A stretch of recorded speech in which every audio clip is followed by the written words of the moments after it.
Come, let us explore how to meditate without fear of hell for people raised as religious.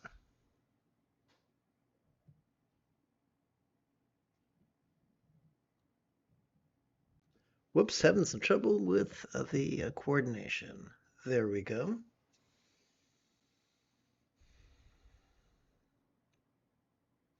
So let's talk about the fear of manipulating other. Well, I'll just rephrase this. Let's talk about the fear of hell as a tool of manipulation. Well, that's weird.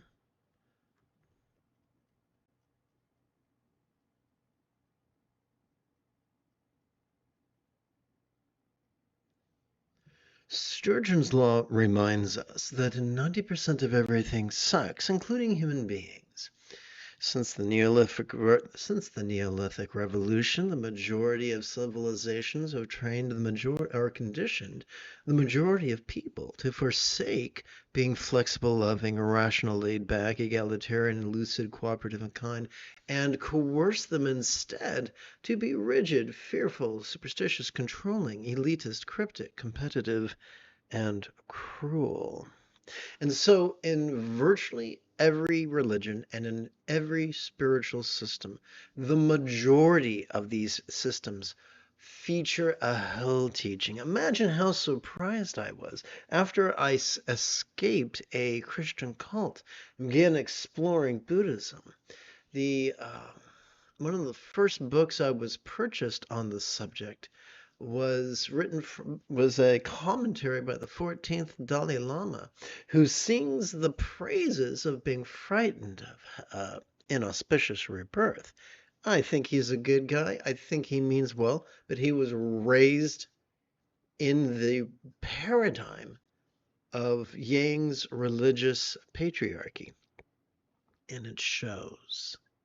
This is not unique to Tibetan Buddhism. It is found in Mahayana Buddhism, is found in Theravada Buddhism. It is found in every sect. You are going to find people, a lot of people, who are rigid and fearful and superstitious and controlling. You're going to see this a lot. These are the people who will say, well, if there's a natural disaster, they're probably being punished by fill in the blank. Or if they're sick, they're probably being punished by fill in the blank. Or if they were an object of violent crime, well, they probably earned it because fill in the blank. There will always be people like this who happily use fear and rigidity and elitism as an end run around egalitarianism and kindness. So there are two useful strategies to employ to recover from this. The first is recitation. During tonight's formal practice, we're going to poke around a classic text. I really enjoy it. I'll just show you real quick. So quick like a bunny, I'm going to tap button 14. So this is Jieshuanjui's Song of Enlightenment, translated by Red Pine. You can find a copy of this online. If you can't, write me and I'll send you a PDF of this. Free. Everything I do is free. Schlocky, but free. Let's go back to button 5. Now, unfortunately, there's a dilemma here. That's interesting. So what I'm going to do is tap on this button here. Now, can I extend this? I can. Cool. Now, can I center this? Let's go to transform. Let's go to center horizontally. And now let's lock this down. That sounds very butch, doesn't it?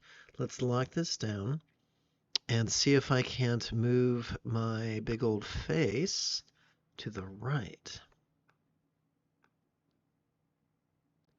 There we go. Now everything's pretty, he said to himself unconvincingly.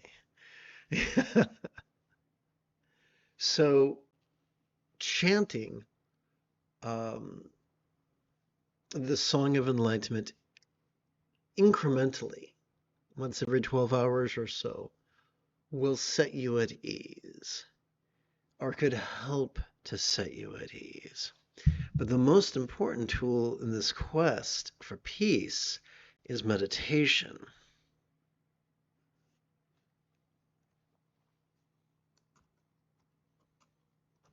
So let's look at that for a moment, shall we? Raw, is that the right button? This is weird. What's going on here?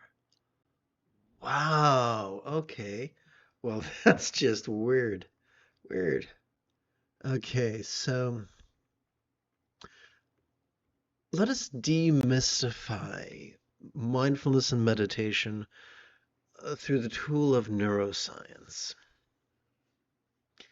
Every time we inhale, whether we know it or not, we are wired to automatically access the sympathetic nervous system ensconced within the middle third of our spinal cord. This bad boy has evolved to help us to notice in a very special way. Our sympathetic nervous system has evolved to help us notice vulnerably, passively, viscerally, randomly, and fleetingly.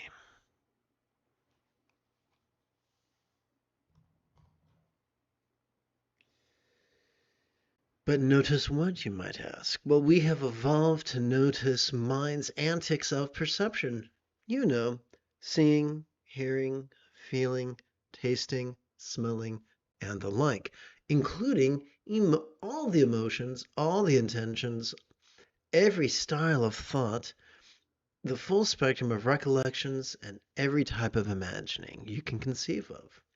Everything from the external to the internal, from the physical to the mental, from the pleasurable to the painful, from the interesting to the boring, from the glorious to the grotesque.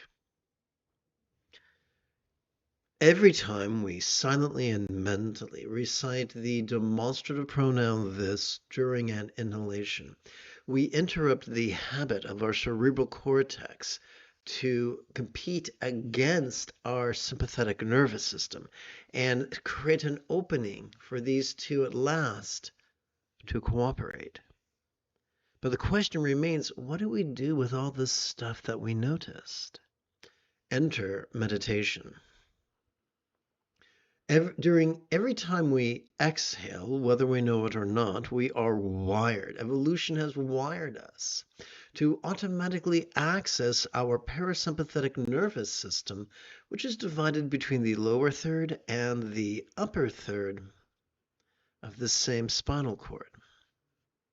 Our parasympathetic nervous system has evolved to help us physically relax and mentally release that which we noticed during our previous inhalation, causing that which we noticed to fleetingly feel less tantalizing, less defining, and even a trifle less permanent, if only for a moment or two. But that can be enough to interrupt our own habit energy. And while we're on the subject of interrupting, every time we silently and mentally recite the one-syllable verb ease during our exhalation, we interrupt the pattern of our cerebral cortex to compete against our parasympathetic nervous system and instead create an opening for these two to cooperate. And this is the real secret of mindfulness and meditation. We're already wired to notice. We're already wired to release. But we kind of cock-block ourselves due to a quirk of evolution. Mindfulness and meditation, when done correctly and regularly, can heal that. And instead of the brain competing against itself, it can cooperate. Now, will this make our fears pop like a soap bubble? No. Then what's the point of this? Simply this. The center of our fear is our amygdala. Our amygdala is the seat of both anxiety and aggression. And from a survival point of view, the amygdala can, in a crisis situation, keep us alive. If we're in the woods and a bear is trying to attack your partner and your children, you could heroically and aggressively buy time for them to run away by aggressively confronting the bear. That's exactly why our amygdala evolved. The problem is that if our survival instincts go from being an occasional tool to a consistent tyrant controlling our choices and our utterances and our deeds, we're going to have a deeply unfulfilling life. The key to a fulfilling life, a peaceful life, a happy life, is not to go in there with a drill and get rid of the amygdala. That would kill us. But for the amygdala to stop being a tyrant and go back to simply being a tool. For instance, here, most countries have doomsday weapons. They don't launch them every day. They don't launch them every year. They don't want to ever launch them, or at least the sane members of those countries don't. So, same thing with our survival instincts. They are wonderful to have on the shelf, but we don't want to go to DEFCON 1 all day, every day. That will not end well. That's just exhausting. In fact, that's the key to the destructive quality of CPTSD. We're living at DEFCON 1. It does terrible things to our body. So now we have three strategies: an understanding of why fear is prevalent, not because it's true, but because it's a useful tool to manipulate others. Two, we've learned that there's a resource to chant that can give us some peace. And three, we've learned of the value of meditating, hopefully. This concludes our opening lesson. I would like now very much to shift gears, if I may. It is Luke Skywalker Friday evening. Come, let us meditate like a Jedi for after about 30 seconds of housekeeping, because this is YouTube. This is Lama Jigme Gyatso of the Buddha Joy Meditation School. For more than 30 years, I spent about 8 hours a day, almost every day, studying, practicing, mastering, and reverse engineering the teachings and techniques of each school of meditation so that I could become your nerdy, neurodivergent guide to nirvana. Welcome, my friends, to Meditate Like a Jedi, which is made possible due to the generosity of viewers just like you. And now, welcome to the latest iteration of Very Easy Meditation. One of my disabilities is dysautonomia. My body has difficulty regulating its autonomic nervous system. So I'm having a difficult time now with my body temperature and the air conditioning. And if that's a distraction at all, I apologize. I'm doing my best to be as cool as I can, but it's not easy tonight.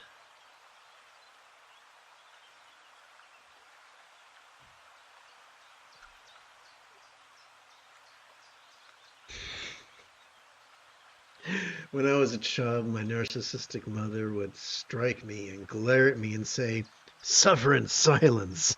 Jawohl!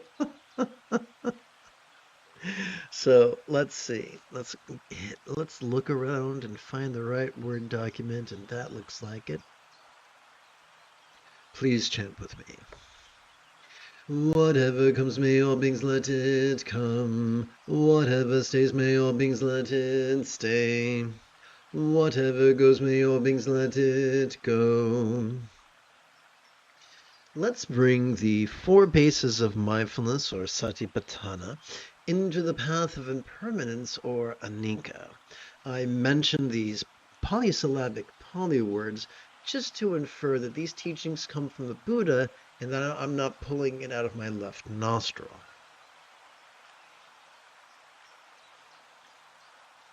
So the four bases of mindfulness in this context would be the circumstantial, the physical, the interpersonal, and the mental. So it's not our job to visualize or to pray or to believe. We're just playing with ideas. And the easiest way to play with ideas is to play with words silently and mentally in harmony with our breathing. So during our inhalation, let us silently and mentally recite the noun lots as a synonym of the circumstantial. And during our exhalation, let us silently and mentally recite the verb change.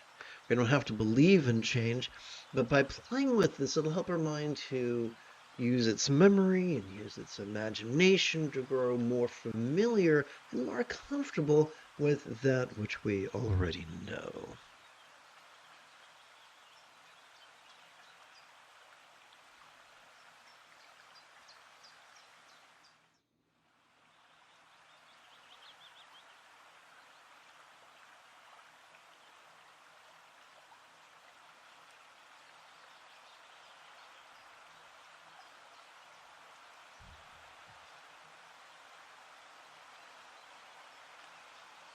Let us use the one-syllable noun form as a synonym for the physical.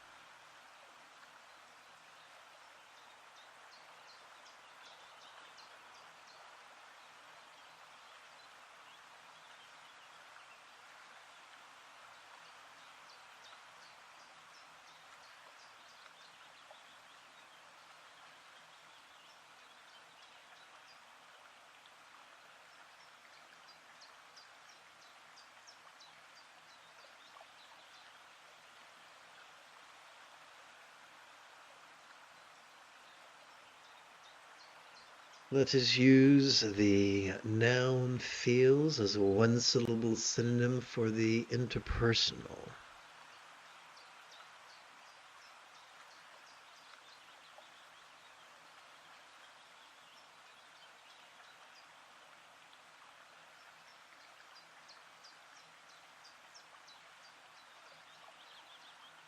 Let us use the noun mind as a one-syllable synonym for the experience of the mental, or the chitta if you prefer Pali.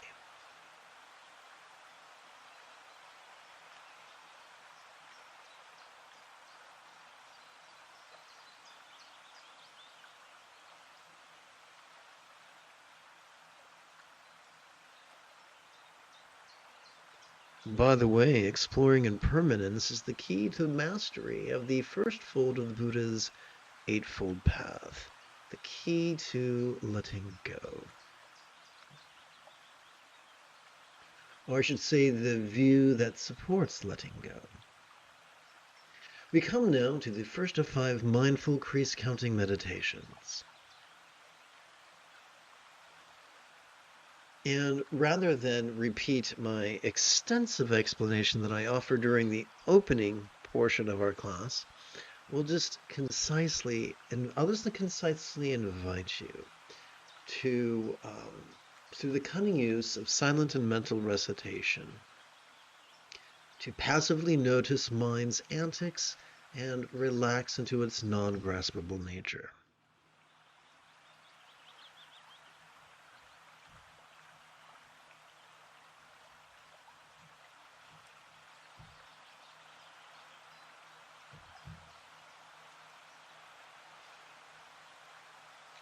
Oh, you know what I forgot to do?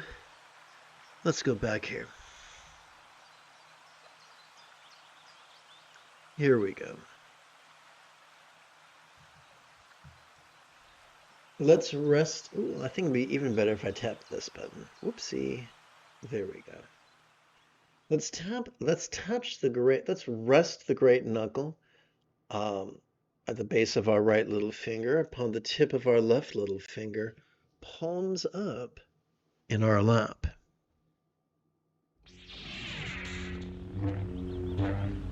Doing so could gently invite a real or imagined subtle energy to coalesce, to automatically coalesce in the bladder region of our lower abdomen.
So, as I mentioned during the opening lesson, let's chant a bit from Yong-Jie-Xuan-Jue's Song of Enlightenment, translated by Red Pine, adapted by yours truly.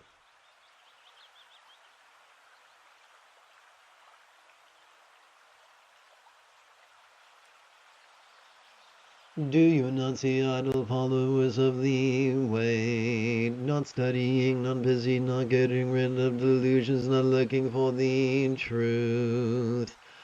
The true nature of their ignorance is the Buddha nature. Their illusory empty bodies is their Dharma body. The body of phenomena or Dharma their body of phenomena or Dharma they perceive during their inhalation.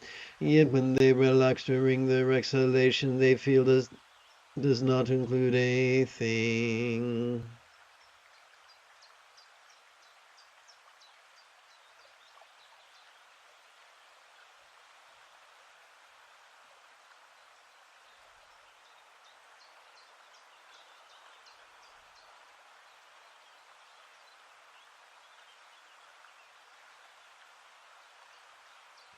Their original nature feels as non-graspable as the primordial Buddha. Ooh, what happened here? I think I was supposed to do this and that and this. Oh, that didn't work at all. Well, let's go back and fix that bad boy and just try again. So, shift underscore 1, 2, shift underscore. There we go.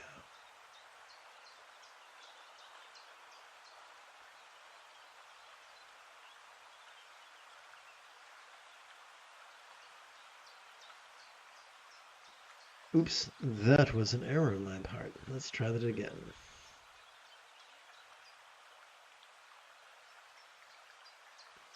The five skandhas of body, sensation, intensity, instinct, and awareness could seem to be as non-graspable as clouds floating aimless in the sky. The three poisons of dread, desire, and confusion could seem to be as temporary as mere bubbles which appear then all gone. Ah, that's what I'm talking about right here.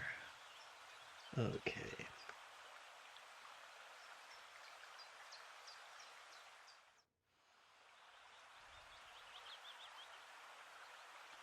Oh, that's weird. Where's the second verse marker? Oh, I blasted right by that. I apologize for any confusion, guys.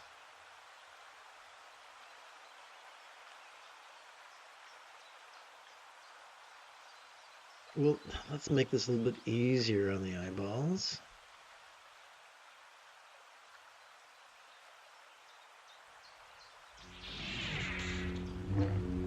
Now let us turn our attention to the second of 5 mindful crease counting meditations. Let us rest the great knuckle at the base of our right ring finger upon the tip of our left ring finger, palms up, in our lap. Whoops, wrong button. Doing so could gently invite or real or imagine subtle energies to automatically coalesce in the navel region of our mid-abdomen.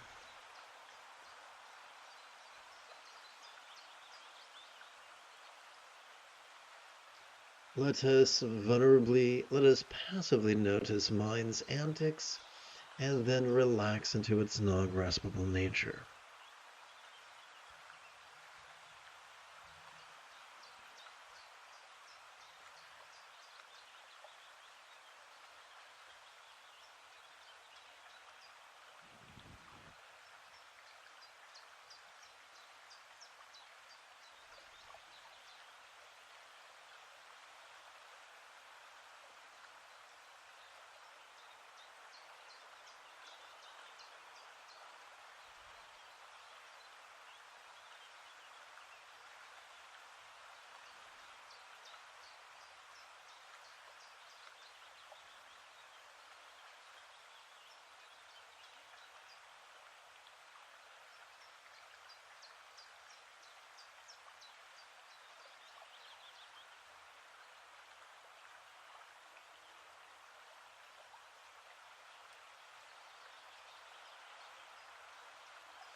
Please chant with me.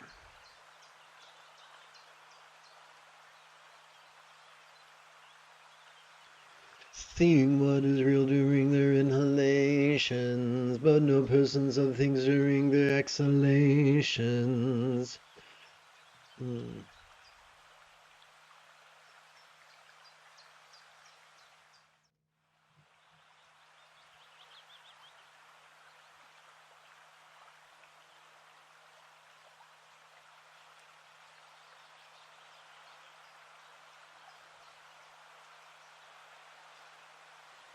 Seeing what is real during their inhalations, but no graspable persons or things during their exhalations, instantly quenches the fires of hell. Whereas those who deceive others with lies, denying the efficacy of the Buddha's sudden path, deserve to spend eons or kalpas having their tongues pulled out. Well, that is a rather gruesome passage. What's being said here? Well, basically, an eternity spent being tortured is one of the myths of hell. And we're being told in this passage that not only is cooperating with the sympathetic nervous system that notices and the parasympathetic nervous system that releases, the key to us being free from real or imagined, literal or metaphoric hell. But not only that, those who would poo-poo this method are actually the ones who deserve such torment. Those who would emotionally torture others for their own gain. I hope that makes sense.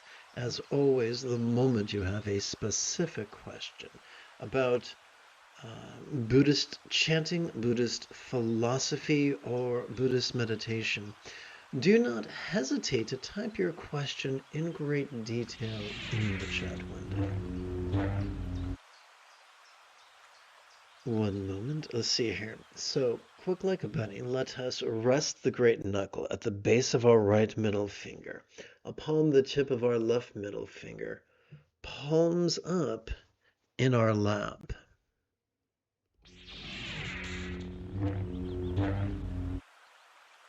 Doing so could gently invite our real or imagined subtle energies to automatically coalesce in the heart region of our chest. So, together as a team, in harmony with our inhalation and our exhalation, let us passively notice mind's antics and relax into its non-graspable nature.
Please chant with me.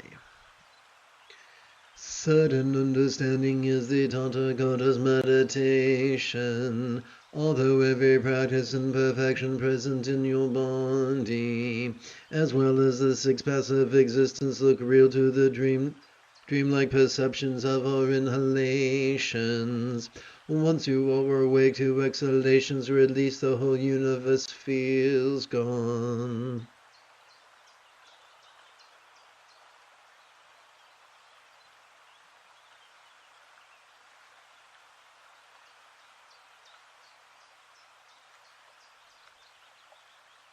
So in other words, instead of getting lost in minutia, noticing passively in harmony with our inhalation, relaxing viscerally in harmony with our exhalation is the quick path of liberation.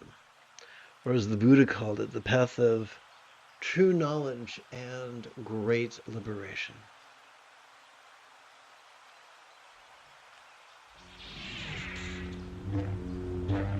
We turn now to the fourth of 5 mindful crease counting meditations, and this one is a little bit different.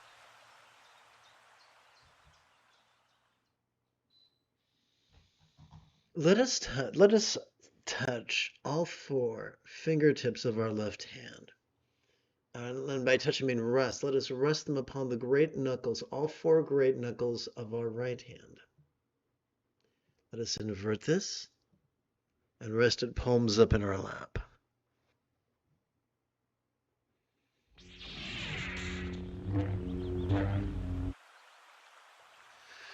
Doing so could gently invite our real or imagined subtle energies to automatically coalesce in the region of our throat that we feel tighten just before we cry, like when we're watching a sad movie.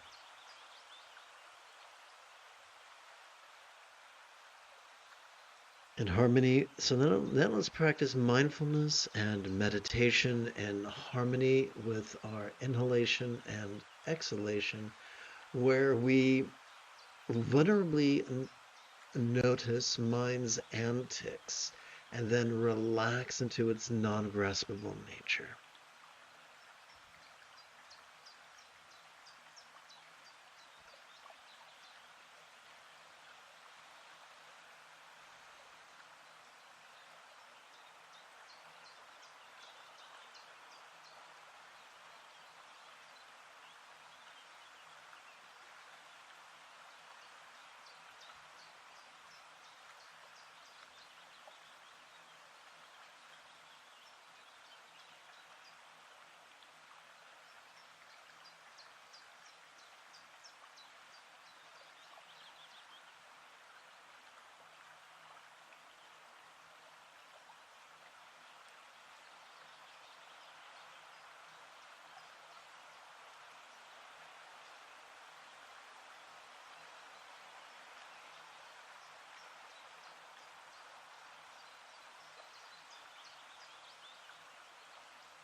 Welcome to this evening's live stream. Allow me to remind you that the moment you have a specific question about Buddhist chanting, Buddhist philosophy, or Buddhist meditation, don't hesitate to type your question in great detail in the chat window. Please chant with me. Despite what we observe during our inhalation, there are no punishments or blessings, nothing lost or gained. In the nature of nirvana, relaxed into during our exhalation, it could feel like there is nothing to find.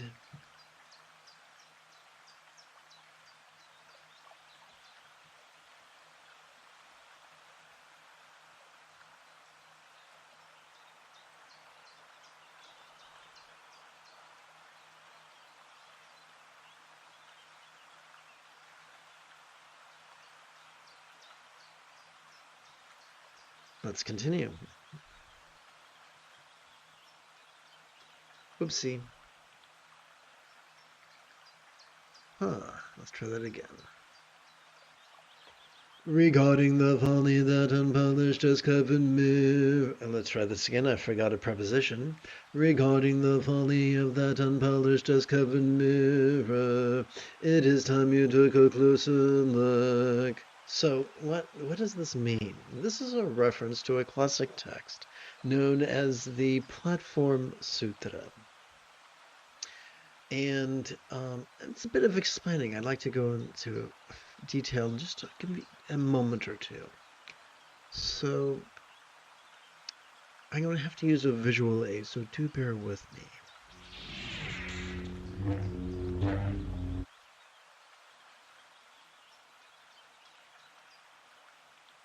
I'm going to tap the Word document. Okay, here we go. So, as I've mentioned often, Sturgeon's Law reminds us that 90% of everything sucks, but not in a fun, tingly way. The suckiness can be described by many phrases, including Yang's religious patriarchy. So, in other words, being rigid, fearful, superstitious, controlling, elitist, cryptic, competitive, and cruel. So, one time there was a monastery, and led by someone known as the fifth patriarch of meditation of China. And he was looking to appoint his successor, who would be the sixth patriarch. And all the people in the monastery who were rigid and fearful and superstitious, controlling, elitist, cryptic, competitive, and even cruel, thought, oh, this guy here is the likely candidate because he's he's all these things wrapped up into one. Yum, yum, that's awesome. And so the fifth patriarch said, okay, everyone write a poem about a mirror stand and the mirror, and I'll judge who's ready to be my successor, my apprentice, by the poem. And so the metaphoric equivalent of the captain of the high school football team basically said, dusty mirror stand, dusty mirror, we must polish with great effort to reveal our luminous nature. And all the meanwhile, there was a very humble, unassuming, illiterate farmhand who had moved into the monastery. He was just kicking back in the kitchen, just, polishing rice because they didn't understand the importance of fiber back then. And this guy was all about being flexible and loving and rational and laid back and egalitarian and lucid and cooperative and kind. And his poem was different. His poem said, there is no mirror stand, there is no mirror, there is no dust, there is no one to polish it or act of polishing it. We are already luminous. We already have a Buddha nature. There's nothing to do. I'm paraphrasing, of course. When the fifth patriarch read that, he knew we have a winner. And when he announced who it was, oh my goodness, all the frat boys done lost their minds and they rioted and they tried to kill the little saint in the kitchen. And so that's why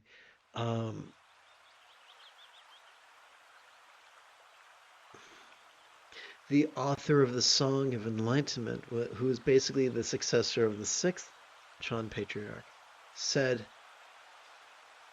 we have to re-examine that dusty old mirror on its stand. In other words, we have to second guess our assumptions. Just because charismatic people told us we're worthless pieces of shit doesn't mean we are. Just because we sometimes feel bad about ourselves, just because we don't always like the way our body feels or our emotions feel, does not mean that we have failed to master the noticing and the releasing that are already latent within our autonomic nervous system, that are already the birthright of each inhalation and each exhalation. That's why the Buddha was able to say it's possible to master his path in as little as 7 days. Having said all that, I'm gonna take a sip of water.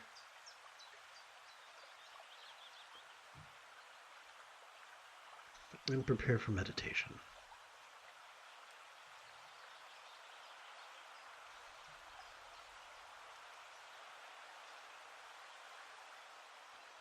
Let's rest the great knuckle at the base of our right index finger upon the tip of our left index finger, palms up in our lap.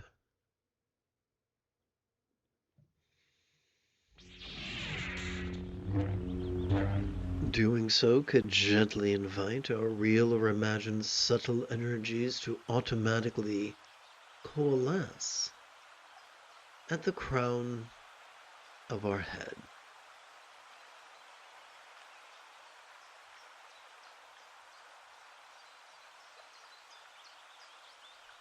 Let us practice the essence of mindfulness and meditation in harmony with our inhalation and our exhalation. And vulnerably, passively, viscerally, randomly, fleetingly notice mind's antics. And then relax and release into its non-graspable nature. As silently and mentally we recite the demonstrative pronoun this during our inhalation, and silently and mentally recite the one-syllable verb is during our exhalation.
in conclusion, let's put this right here.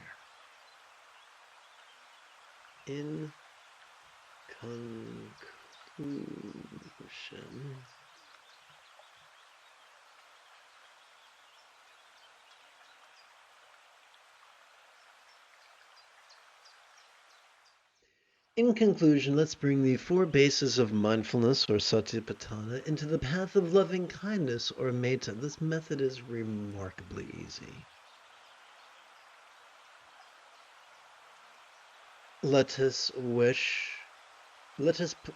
through the silent and mental recitation of these words, in our inhalation and during our exhalation, we can stimulate our empathetic neural pathways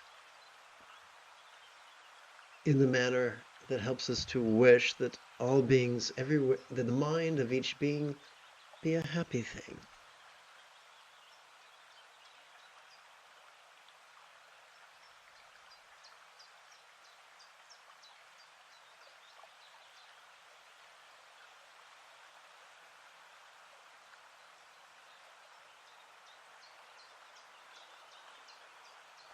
Let us lovingly wish that all relationships be peaceful, whether those relationships are vocational or recreational or platonic or intimate.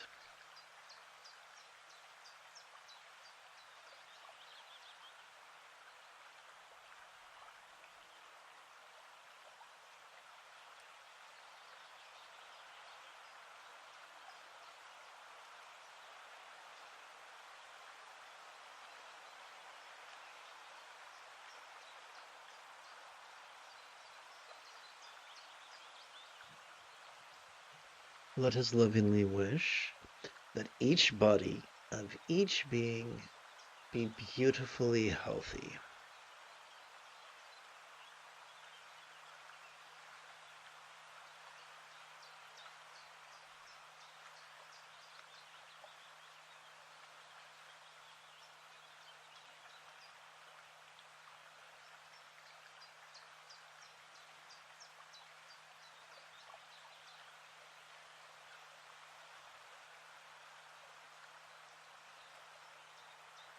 In conclusion, let us lovingly wish that each circumstance of each being be delightfully safe, free from the violence of sexism, racism, homophobia, transphobia, classism, exploitation, fascism, jingoism, genocide, or ecocide.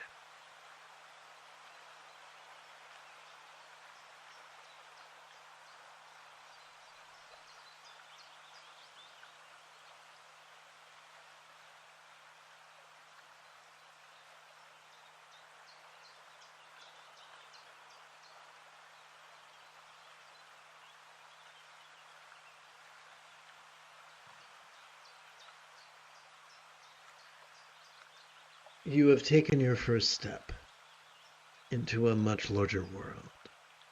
If you feel that I have earned it, you could give this live stream a thumbs up and even help support this channel. In approximately 13 hours, I would very much like to return to lead tomorrow's early morning meditation class and group practice. And if you are as geeky as me, may the Force be with you always.